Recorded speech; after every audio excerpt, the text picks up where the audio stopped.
Hello friends, ज्ञानरथ की practice set series में आप सभी का स्वागत है। आपके समय के महत्व को ध्यान में रखते हुए इन प्रैक्टिस सेट में मात्र 8 से 10 सवालों को ही शामिल किया गया है और ये सभी वो सवाल हैं जो आप पेपर में या तो छोड़कर आते हैं या ये सवाल आपका अतिरिक्त समय लेकर जाते हैं। चलिए तो बिना किसी देरी के अपनी क्लास की शुरुआत करते हैं। एक थैले में 1 रुपए, 2 रुपए और 5 रुपए के कुछ सिक्के हैं। 1 रुपए व 2 रुपए के सिक्कों की संख्या का गुणनफल 2 रुपए व 5 रुपए के सिक्कों की संख्या के गुणनफल और 5 रुपए व 1 रुपए के सिक्कों की संख्या के गुणनफल का अनुपात आपको दे रखा है और वो अनुपात है 2:3:4। क्या निकालना है आपको? थैले में न्यूनतम धनराशि कितनी हो सकती है वो बताना है आपको। सिक्कों की संख्या में एक बात आपको ध्यान रखनी है कि सिक्कों की संख्या आधी अधूरी नहीं हो सकती। ये नहीं हो सकता कि सिक्कों 1 रुपए के 2.5 सिक्के हैं, 1 रुपए के 10.5 सिक्के हैं, ऐसा नहीं होगा। सिक्कों की संख्या पूर्ण अंकों में आएगी। तो अनुपात हमें क्या करना है, साथ में अनुपात दे रखा है, 1 और 2 का दे रखा है, 2 और 5 का दे रखा है, 5 और 1 का दे रखा है, ऐसा दे रखा है। आपको इनका अलग-अलग अनुपात ज्ञात करना है, उसके बाद ही आप अपने न्यूनतम धनराशि पर पहुंचेंगे। तो मान लेते हैं कि 1 रुपए के हमारे पास x सिक्के हैं, 2 रुपए के हमारे पास y सिक्के हैं और 5 रुपए के हमारे पास z सिक्के हैं। इनको इस अनुपात में रखते हैं। जैसे कि उसने कहा कि 1 रुपए और 2 रुपए के सिक्कों का गुणनफल करना है हमें, तो क्या करना है, x इंटू वाई करना है। फिर क्या करना है, 2 और 5 का गुणनफल करना है, तो y इंटू जेड करना है। और उसके बाद 5 और 1 का करना है, तो z इंटू एक्स करना है। और इसकी वैल्यू दे रखी है 2:3:4, 2:3:4। यहां से x बाई जेड का अलग अलग मान ज्ञात करना है। जैसे पहले इन दो को उठा लेते हैं, इसको कैसे करेंगे, x by upon by Z लिखेंगे और इसकी वैल्यू क्या है, 2/3 है, तो बाई से बाई कैंसिल आउट, तो x अनुपात जेड यहां से आया 2:3। सेम कहानी यहां कर लेते हैं, इसको उठा लेते हैं आप, तो by Z upon Z x बराबर क्या आया, 3:4 आया। जेड से जेड कैंसिल आउट, तो एक्स अनुपात बाई यहाँ पे क्या आ गया, 4:3 आ गया। उल्टा कर देंगे, ये बाई जेड का आया था, बाई बाई अनुपात एक्स आया, तो एक्स अनुपात बाई क्या हो गया, इसका उल्टा हो गया। इन दोनों को क्या करना, बराबर कर दीजिए। एक्स यहाँ 4 भाग है, एक्स यहाँ 2 भाग है, 2 का गुणा कर दीजिए, क्या बन गया, ये 4:6 बन गया। तो एक्स बाई जेड में अनुपात क्या आ गया, फिर एक्स अनुपात बाई अनुपात जेड क्या आ गया, फिर एक्स की वैल्यू 4 हो गई, बाई की वैल्यू आपकी 3 हो गई और जेड की वैल्यू 6 हो गई। ये सिक्कों की संख्या का अनुपात है और ये न्यूनतम संख्या होगी सिक्कों की, क्योंकि इससे कम आप जैसे ही करोगे तो आधे अधूरे नंबर आने शुरू हो जाएंगे। जैसे मान लो मैं चाहूं तो मैं 2 का भाग दे देता हूं सब में, तो यहां तो कोई समस्या नहीं है, यहां भी कोई समस्या नहीं है, लेकिन ये जो संख्या है 3, ये आपकी 1.5 बन जाएगी और 1.5 सिक्कों की संख्या होगी नहीं, तो ये आपका क्या है, न्यूनतम वैल्यू ही रहेगी। ये बढ़ाएंगे, अगर मैं 2 का गुणा करता हूं सब में तो संख्या बढ़ जाएगी सबकी, क्योंकि हमें पता है कि जब भी अनुपात में नंबर हो, हमें जो भी करना है वो सभी संख्याओं के साथ करना है, चाहे गुणा करें चाहे भाग करें, जो भी करेंगे वो सभी संख्याओं के साथ करेंगे। तो न्यूनतम संख्या आपकी यही आने वाली है, 4:3:6। 4 किसकी संख्या है, 4 आपकी 1 रुपए के सिक्कों की संख्या है, तो किसको दिखा रहा है, एक्स को दिखा रहा है। तो इस हिसाब से इसकी धनराशि क्या हुई, 4 गुणा 1 हो गई।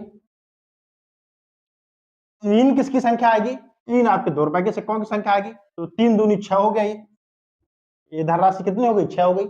और 6 जो है वो 5 रुपए के सिक्कों की संख्या है, तो ये धनराशि कितनी हो गई, 6×5 30 हो गई। इन सभी को आप जोड़ दीजिए तो 40 रुपए जो है वो थैले में उपस्थित न्यूनतम धनराशि होगी। एक गांव की जनसंख्या 1800 है।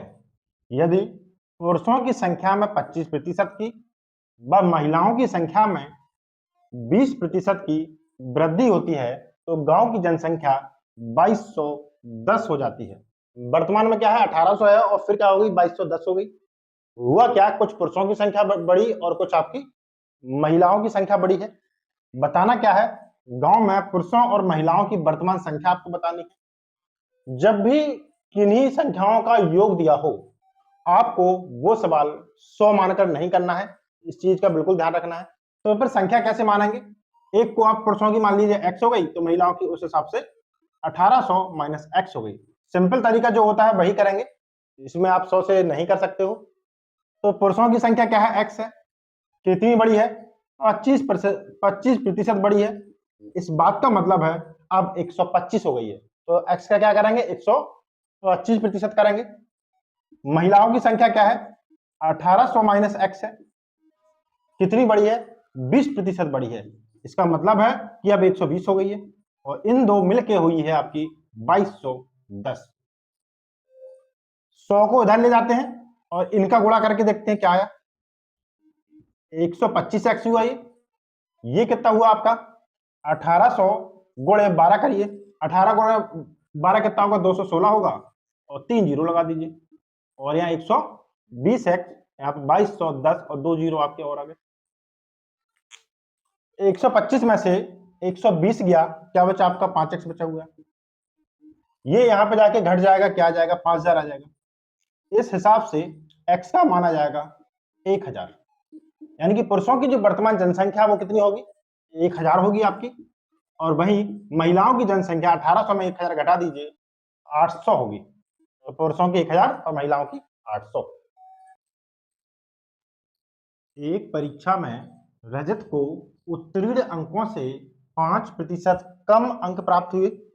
यदि उत्तीर्ण अंक सीमा 40% हो एवं रजत ने परीक्षा में 114 अंक प्राप्त किए हों, तो आपको परीक्षा में कुल अंक बताने हैं कि कितने अंकों की आपकी परीक्षा रही। तो क्या करना है? परीक्षा मान लेते हैं कि 100 अंकों की मान लीजिए परीक्षा थी। परीक्षा कितने अंकों की थी? 100 अंकों की। अगर 100 अंकों की परीक्षा थी, तो इस हिसाब से आपकी उत्तीर्ण सीमा क्या हुई? उत्तीर्ण सीमा कितनी हुई? 40 अंक। क्यों? 40% पे आपको सफल होना था, 40% उत्तीर्ण अंक सीमा दे रखी थी। तो पेपर अगर 100 का है तो 40 अंकों पे आप पास हो जाओगे। रजत ने कितने अंक कम प्राप्त किए? 5%। और किसके 5% है? उत्तीर्ण अंक सीमा के हैं। कि उत्तीर्ण अंक सीमा जो है उससे 5% कम अंक प्राप्त किया, यानी कि फेल हो गया वो। तो 40 का 5% क्या होगा? ऐसे ज्ञात करना है। एक जीरो हटाइए, 10% आ गया। 4 क्या बन गया? 10% बन गया। उसका आधा कर दीजिए, यानी कि दो जो है आपका 5% बनेगा, और वो कहां से घटेगा? वो 40 से घटेगा। तो कितने अंक मिले हैं रजत को? मात्र 38 अंक उसने प्राप्त किए हैं।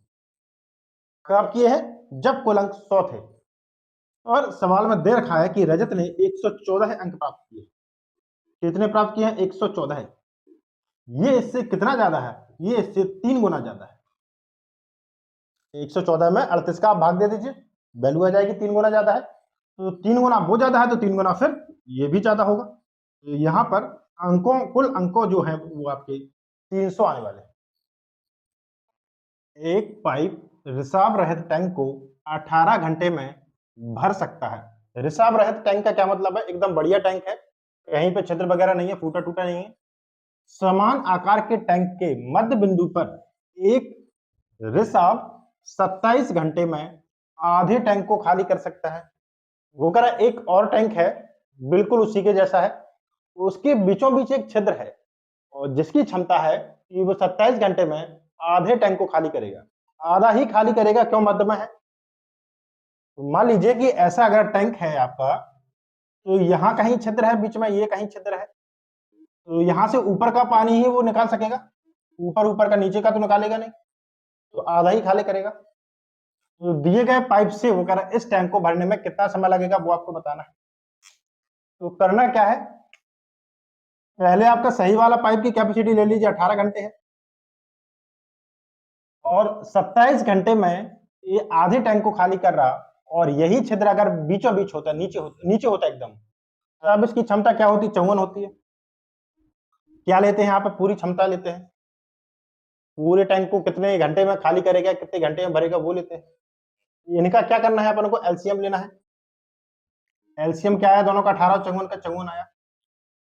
इस बात का मतलब है कि मान लिया हमने टैंक को 54 भागों में बांट दिया, और 54 भागों के हिसाब से ये सही पाइप जो है वो पर घंटे 3 भाग भरता है। 18 तेरे 54 पर घंटे 3 भाग भरता है, और ये पर घंटे या हर घंटे 1 भाग भरता है, 1 भाग खाली करता है। इसने 3 भरे, इसने 1 खाली किया, तो इस हिसाब से 1 घंटे का हिसाब किताब क्या आया, 2 भाग भर गए। 3 भाग इसने खाली किए, 1 भाग, 3 भाग इसने भरे, 1 भाग इसने खाली किया, इस हिसाब से आपके 2 भाग पर घंटे भर रहे हैं। भरना कितना है आपको, 54 भरना है। और 54 की कहानी क्या है, 54 की कहानी यह है कि इस आधे टैंक को सिर्फ पाइप ने भरा था, इस समय ये खाली नहीं हो रहा था। क्यों? क्योंकि छिद्र जो है वो आधी दूरी के बाद है। तो इसका मतलब है 54 का आधा यानी कि 27 भाग जो है सिर्फ इस नल के द्वारा भरे गए, ये पाइप के द्वारा भरे गए। ये आपका छिद्र है, 27 भाग आपके सिर्फ पाइप के द्वारा भरे गए, वहां पे छिद्र का कोई रोल नहीं है। और हमें पता है कि 1 घंटे में 3 भाग भर रहा है, तो 27 भाग भरने में समय कितना लिया होगा, तो हम 27 कितना लिया होगा, 9 घंटे लिया होगा। 9 घंटे कब की कहानी है, 9 घंटे इस टैंक के आधे बढ़ने की कहानी है। और फिर आधे की कहानी क्या है, आधे की कहानी यह है कि ये 3 भाग पर घंटे भर रहा है, ये 1 भाग पर घंटे खाली कर रहा है, यानी कि पर घंटे 1 घंटे में 2 भाग ही भर रहे हैं, 1 घंटे में 2 भाग ही भर पा रहे हैं। 3 उसने भरे, 1 इसने खाली कर दिया। भरना कितना है, 27 भर गए हैं, 27 छोड़ रहे हैं हमें, 27 भाग भरना है। 1 घंटे में 2 भाग भरे, और 27 भाग भरने में समय कितना लगेगा, कुछ ऐसा लगेगा 27/2 के हिसाब से, यानी कि 13.5 घंटे लगेगा। 9 घंटे पहले लग चुके हैं, 13.5 घंटे अब लगने बाकी है, तो दोनों को जोड़ दीजिए तो 22.5 घंटे का समय आपका पूरे टैंक को भरने में लग जाएगा। ए का खर्च उसकी बचत से 120% अधिक है। यदि उसके खर्च में 10% की कमी होती है और बचत में 38% की वृद्धि होती है, तो उसकी आय में हुई वृद्धि आपको बतानी है। इसमें संबंध दे रखा है, खर्च और बचत में संबंध दे रखा है। तो क्या कहा, 120% अधिक बोला है, अधिक पर फोकस करेंगे। ये 120 नहीं है, 120% अधिक है। इस बात का मतलब है यदि आपकी बचत जो है वो 100 है, तो खर्च इस हिसाब से कितना हो गया आपका, 220 हुआ। कितना हो गया, 220 हुआ। 100 तो रहेगा ही रहेगा, और 100 पर 120 और बढ़ेगा। क्यों, 120 उसने अधिक कहा है। तो बचत अगर आपने 100 ले ली, तो खर्च आपका तो इस हिसाब से आपका 220 हो जाएगा। तो आय कितनी हो गई, फिर इन दोनों को जोड़ दीजिए, 320 आपकी क्या होगी, फिर आय होगी 320। सबके घर की कहानी यही है, बचा कम रहे हैं, खर्च ज्यादा कर रहे हैं, तो आय क्या हो गई, 320 हो गई। क्या करना है, खर्च में कमी करनी है और बचत में आपकी वृद्धि हो रही है। खर्च कितना कम करना है, 10% कम करना है, और 10% का सीधा से हिसाब किताब है, एक जीरो हटाना है, यानी कि 222 में से आपको 22 रुपए कम करना है, तो कितना हो जाएगा आपका, 198 रुपए आ जाएगा। बचत की क्या कहानी है, बचत आपको 38% की वृद्धि करनी है, और 100 का 38% क्या होगा, 38 ही होगा, तो क्या होगा, 138 हो गया। ये आपका खर्च हो गया, ये आपकी बचत हो गई। तो इस हिसाब से फिर आय कितनी बन गई, दोनों को जोड़ दीजिए आप, कितना आ गया, 336 आ गया। पहले आय आपकी 320 थी, अब आपकी आय 336 हो गई। कितनी वृद्धि हो गई, 16 की वृद्धि हुई है। किस पे हुई है, 320 पे हुई है, गुणे 100 कर दीजिए। कितनी वैल्यू आ गई आपकी, यहां से वैल्यू आ गई आपकी 5%। एक दुकानदार किसी वस्तु पर 32% की छूट देने के बाद भी 36% का लाभ प्राप्त करता है। तो क्या हुआ कि दुकानदार ने अंकित मूल्य पर, जो भी छूट देते हैं अंकित मूल्य पर ही देते हैं, अंकित मूल्य पर 32% की छूट दे दी। तो इस बात का मतलब ये नहीं हुआ कि उसको नुकसान हो जाए, छूट देने के बाद भी उसको क्या होगा, लाभ होगा। और लाभ क्यों होगा, क्योंकि वस्तु की जो वास्तविक कीमत थी वो उस मूल्य से ज्यादा थी जिस पर वस्तु बेची गई। मान लीजिए अंकित मूल्य 100 रुपए है, मान लीजिए अंकित मूल्य 100 रुपए है, तो वस्तु फिर बेची कितनी गई, उसका विक्रय मूल्य क्या हुआ? 100 रुपए पर 32% की छूट देने के बाद वस्तु को बेचा गया, और 100 की 32% क्या हुई, 32 हुई, यानी कि 68 रुपए की वस्तु बेची गई। वो वस्तु जिस पर 100 रुपए एमआरपी लिखी हुई थी, उसको दुकानदार ने 68 रुपए पर बेचा। उसके बाद भी वो कह रहा है उसको दुकानदार को 36% का लाभ हुआ, यानी कि वस्तु जो है या वस्तु का क्रय मूल्य जो है वो इससे और कम रहा होगा, और वो हम क्या मान लेते हैं, वो हम x मान लेते हैं, मान लीजिए x रहा होगा, तो x से ये जो 68 है वो क्या आएगा, 36% ज्यादा होगा, क्योंकि लाभ कहाँ हुआ, लाभ तो क्रय मूल्य पे ही होता है, तो क्रय मूल्य पर कितना लाभ हुआ, 36% का लाभ हुआ, और x से 36% जोड़कर 68 हुआ, यानी कि x का 136% यदि हम करें तो वो वैल्यू किसकी आएगी, वो वैल्यू 68 के बराबर आएगी।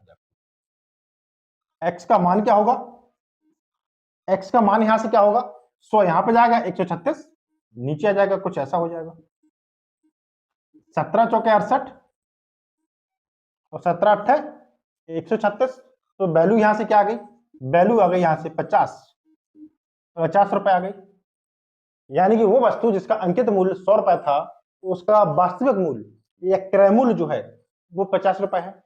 तो फिर अंकित मूल्य क्रय मूल्य से फिर कितना प्रतिशत अधिक है, तो संख्यात्मक मान में कितना अधिक है, संख्यात्मक मान में 50 अधिक है, इस पर है क्रय मूल्य तो 50 ही था, बोले 100, 50 से 50 कैंसिल आउट, यानी कि 100%। 100% का मतलब क्या होता है, दोगुना, 50 का 100 लिख दिया, इसका मतलब है आपने 100% अधिक लिख दिया है। 9 और 7 का तीसरा समानुपात x है, तीसरा या तृतीय समानुपात बात एक ही है, तो इसमें होता क्या है, तृतीय समानुपात का मतलब क्या है, कुछ ऐसा है, 9 अनुपात 60 अनुपात x, कुछ इस प्रकार है। इसमें करना क्या होता है, इन दो नंबर्स का आप गुणा कर दीजिए, इसका आप आपस में 2 बार गुणा कर दीजिए और बराबर रख दीजिए। क्या करना है, 9 गुणा x करना है, और 60 का आपको आपस में 2 बार गुणा करना है, 60 गुणा 60 बराबर होगा 9 गुणा x, तो x की वैल्यू यहां से क्या आ जाएगी, 60 गुणा 60 बटे 9 आ जाएगी, 3 से काट दीजिए, 20 बार ये गया और 20 बार ये गया, यानी कि आंसर क्या आ गया आपका 400।